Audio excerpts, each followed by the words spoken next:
Hey, how are you guys doing today? Welcome to another episode of Fridays Are For Friends. I'm here with an incredibly talented musician and artist, Cassandra. Your EP titled Lovers Club just came out. Congratulations on that. Can you tell us a little bit about that and what the idea was for it?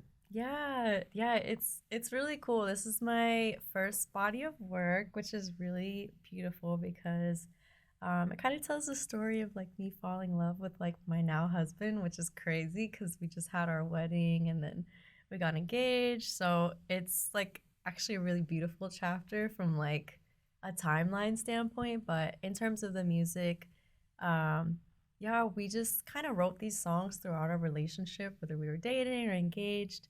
And it's cool because some of them are really old, so they're like probably when we were dating for like 2 or 3 years. So just to see the like progression of like understanding like each other, learning a lot about myself and understanding my emotions. I'm a very sensitive girl.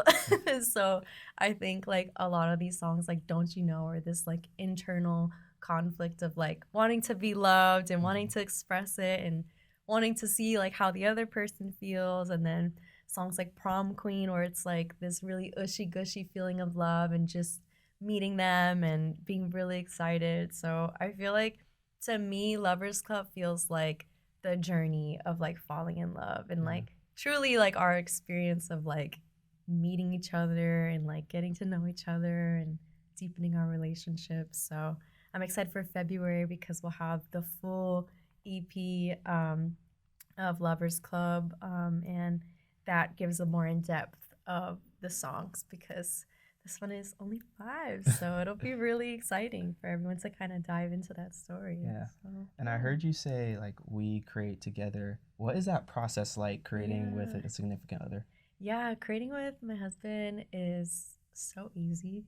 I think when I was single and I'm a very big creative, I always imagined myself with someone creative. I couldn't like see my lifestyle meshing with anything else.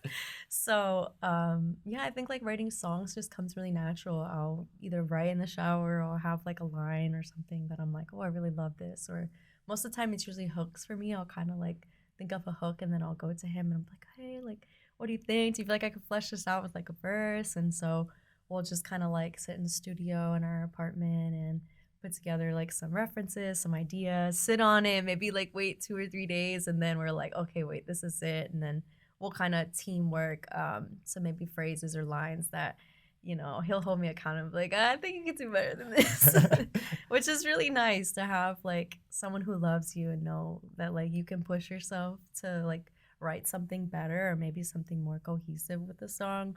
So it's really beautiful to create with someone, and especially like at a vulnerable level to like where I can share with him some of these things that are probably about him and be able to finish the song. So I think it's special. I think it's seamless for us, and I think it's something that I'm very grateful for because I know it's not like that for everybody. Yeah, that's beautiful. And Yeah. when you're creating a project or a song, do you always have the visual aspect of it in mind Mm. already?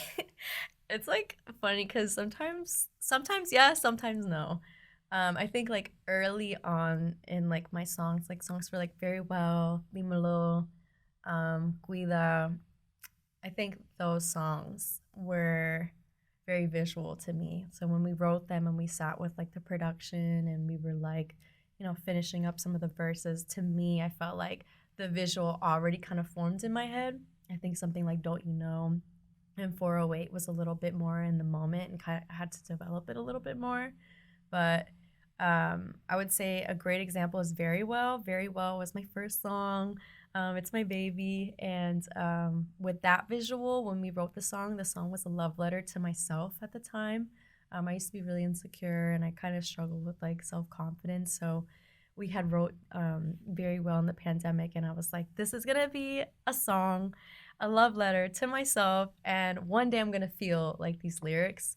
And when I kind of like put all that together, I was like, I want this visual to represent like other people being able to find like confidence or other people being able to find love for themselves. And so for the visual, we had like a bunch of different girls, we had a bunch of different like settings and just expressing self love, expressing beauty. And I really wanted to highlight just different, you know, different ways that beauty can be perceived. So if you watch the video, like no one person looks the same, and we have like some kids in there too. So it just shows that like through all ages, like to value beauty and confidence. So I think that's like the perfect example of how my brain works because for Cuida, like when me and Handro came up with the song, I was like, no, this is love. This is like crush. This is like high school. This is like you're burning with like desire. And that visual came to me, and I had always wanted to do something like coming of age, indie-esque, like hallway vibes. So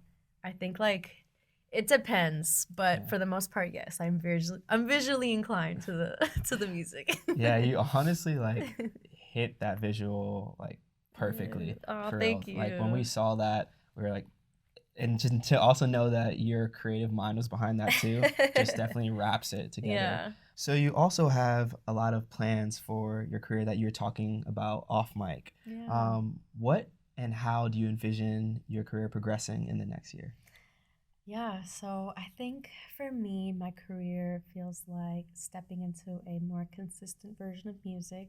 I put out a lot of singles this year and I'm ending it with an EP, but for me, consistency would look more um, like in person experiences. So whether that's a show or a pop up, also maybe traveling a little bit more to be a part of other music communities. One of my big like cities is like Texas and California. So figuring out how I can just find myself in those spaces. I think like career wise, I just want to be seen in more places.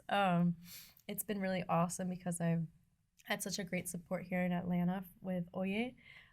They're like this cool Latin organization, and they're really big on music and events, and so they've really honestly supported my career of where it's at right now. Obviously, like me making the music and putting out the visuals is like the part that defines me as an artist. But in terms of people experiencing me, like Oye has really spearheaded that for me. So I think in the new year, developing my career would probably have to be like leaving a little bit and like being seen. Like there's so many people on TikTok who are like, come to like Chicago or come to North Carolina. I'm like, girl, we don't got the budget for that yet, but we're working on it. So I think like consistency with the music, high quality with just like a full rollout, probably similar to Guida, and then just being a part of more things and making time to invest in like the I guess like the personality part of this. Yeah. And speaking about the consistency on TikTok and social media, just in general, you are very consistent. How do you stay so motivated as well as organized? Man, TikTok is crazy. I have officially, I think I've been on TikTok now.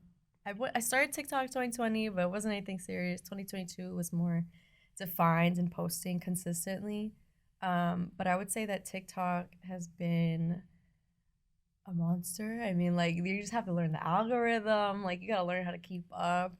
I think I tested a lot of things out. I feel like I'm like almost like a scientist. I'm like, oh, if I do like this hashtag and this caption, like maybe this will produce this many views.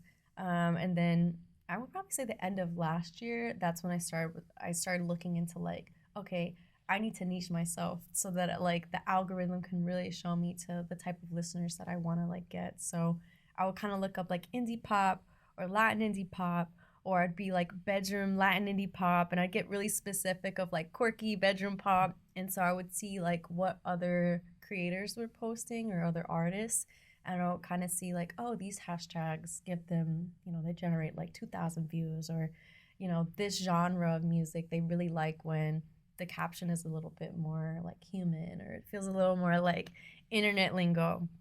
And so I kind of like would make like, I have like notes in my phone. It's like literally like caption groups, like hashtag groups. And now I have like a really good stance on like, okay, I know what works for me. Like I have like kind of like a video kind of post that does really well. I have like a like photo, like lyric kind of based thing, and then something that's a little more personality. So I think like it's like testing things and seeing what works, and then scheduling, like checking to see what my best times are to post. But it's definitely helped. I would say like if anyone's like second guessing like TikTok, like we were talking a little bit off camera that my monthly listeners are heavily impacted by, how interactive I am on TikTok. And if I don't post or I do post, like I do notice a change. And it's not to say that like people aren't listening, but it's to show that like, oh, like when I am, active on this platform, I'm gaining new people to find me. Like I already have my like core people who like to listen, but when I do engage in this platform, like I do see like discovery, I guess you can kind of say. Yeah, for sure. Yeah. And going off of that whole social media topic, how are you able to engage with your fans on such a down-to-earth level? And the second part to that is, what is the importance, or how do you see the importance of doing so? I feel like I'm a fan of things. So like I geek out over, specific like, creators or artists or just like brands or things that I'm like really into. Like I love cooking, so like there's like cooking people that I'm like, oh my god, I love when she does this. So I feel like I can relate to the experience of loving something. So for me, like if someone is taking the time to like love my music, I'm like, oh my god, like girl, I can't ignore you. Like, like I'm nobody. I'm still, figuring this journey out. So to me, I'm like, it feels like meeting someone in person when I see someone online. Like, I love Guida. It's my new favorite song. It's on my morning playlist. I'm like, girl, stop. No way. Like, that's actually crazy. Like, it's cool to see, like, people take my music and make it, like, personal to their lives. So, like, I also want to, like, remain grateful when, like, people take the time to comment. Because, like, it's so easy to scroll. It's so easy to just be on the internet and just be, So for people to take the time to be like, I love you, Cassandra. I'm like, girl, I'm going to get emotional. Yeah. And as you grow, definitely, I feel like stay in tune with that, because I think people can feel that, the fans can feel that. Yeah. And that means a lot to them, and how you're able to continue to grow that cult following that you have. Thank you. Yeah, of course. And when you're writing a song, do you decide beforehand if you're going to write it in Spanish or English? And how does that determine the style of the song as well? I would say it more depends on my songwriting style, because for me, there's like really organic, like day to day, where I'm like in the car or I'm in the shower and I'm like probably like feeling something, or I'm stressed, or I'm thinking about something, and I just kind of like I'm humming, and then the lyrics will come to me. Or there's like me being in the studio having like a beat that I really like, and then having to like write the song. So those are like my two styles of writing. So I would say Dímelo was something where my husband had made like a standard of like the production, and then we were kind of building on it, and I was like, oh, it'd be cool to do like some kind of like reggaeton and like give it like a little indie like feel, where it's like crunchy but not like super clean, like pop, and like maybe save the pop for like the mastering and the mixing.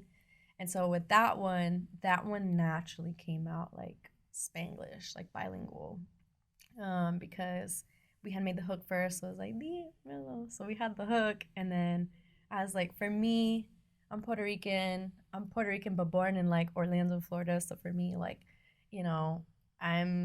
it's like a second almost language for me. So I try to be really honest when I write Spanish music, that like usually I'll just have like a Spanish hook, an English verse, and like maybe a Spanish verse, because that's more authentic. Like I don't want to make a full Spanish song, and people probably hate me for that, but that's just more authentic to who I am, and I don't ever want to put that out, because I am more English leaning speaking, but I am, Puerto Rican, and my dad and my grandma, like, they hound me for speaking Spanish, and, my mother-in-law, she does not speak English, so it is part of my life, but I also want to remain true that, like, I'm not going to be out here making full-on Latin hits, because that's just not, I don't think that's for me. I think it would be cool, and I think commercially people would want that for me, but I want to be authentic and like be organic to who I am and like my roots. So yeah, I think Spanish wise, I think if it comes to me, it's because it's something that's very natural. Like cuida is like, like cuídame, like, like those are words that are more like comfortable to like the level that I speak Spanish. So like my Spanglish music will always feel authentic. Like it's never gonna be me going out of my way to write a Spanish song. Like it's going to come to me, or it's gonna be me like finishing a thought. I think that makes sense. Yeah, it definitely does. It definitely does. Yeah. And how do you feel that being bilingual helps you to connect with a more broader and diverse audience? It's so interesting because I feel like online, people are always like, yeah, like now you can be like global. And I'm like, yeah, but I feel like it is more niche. Like, even though being bilingual, like in a job space, like a career, it's like, yeah, you speak Spanish and English. You're probably going to get like a better paying opportunity, or you're able to do more things at the job. But I feel like with music, and this is something I'm still like navigating, because like English music and Latin music are like two different markets. And I want to dance in between both of them, which is like not really popular. I think people have started with English and then ended up in Latin, or it's been like Latin and then they cross over to English. But there is like maybe people like Cuco, kind of Carliucci's, but she's more Latin leaning now. So there's not many like small artists that are like, yeah, like we make like pop where it's like probably like Paulin or like Lorem. And then there's like Latin where it's like, like the more Spotify indie Latin pop like playlists. So it's kind of interesting. I would say that I'm figuring it out. Yeah. I'm figuring it out. It's definitely bigotry. Like, people are like, pick one. I'm like, I don't want to pick one. Yeah. Well, at the end of the day, we're all figuring it out. Yeah. And the only thing that matters is that you just continue doing what you're doing at the end of the day. And like, I just want to be myself. I feel like one thing I've noticed too is like, just with like the Latin industry, it's like if you only get Latin support, like only push for that support. Like right now, like on Spotify, like they're really supporting of my music, and it's really exciting, like from a Latin indie side. But I'm also like curious because I'm like, I kind of want to have like the English pop side too. So I'm gonna just stay consistent and be myself, and like whatever comes from that, like I'm grateful for anything. So For sure. So I definitely want people to come check out your music. And with that said, the last thing we always do is have artists say where they can find their music. If you just want to look in that camera and let them know where they can stream your music. Thank you. Yeah, so it's Cassandra Jolie. I spell my name kind of weird, but CSNDRAJOLIE. I'm sure it'll be somewhere in a link on this. But yeah, that's my name. You can find me on Spotify, just Cassandra, and I have YouTube. I have everything, and I'm just out here trying to make this happen. Amazing. Well, thank you so much again, and thank you to the listeners for watching another episode of Fridays Are For Friends. Peace. Hi, my name is Cassandra, and thank you so much for tuning in to Fridays Are For Friends.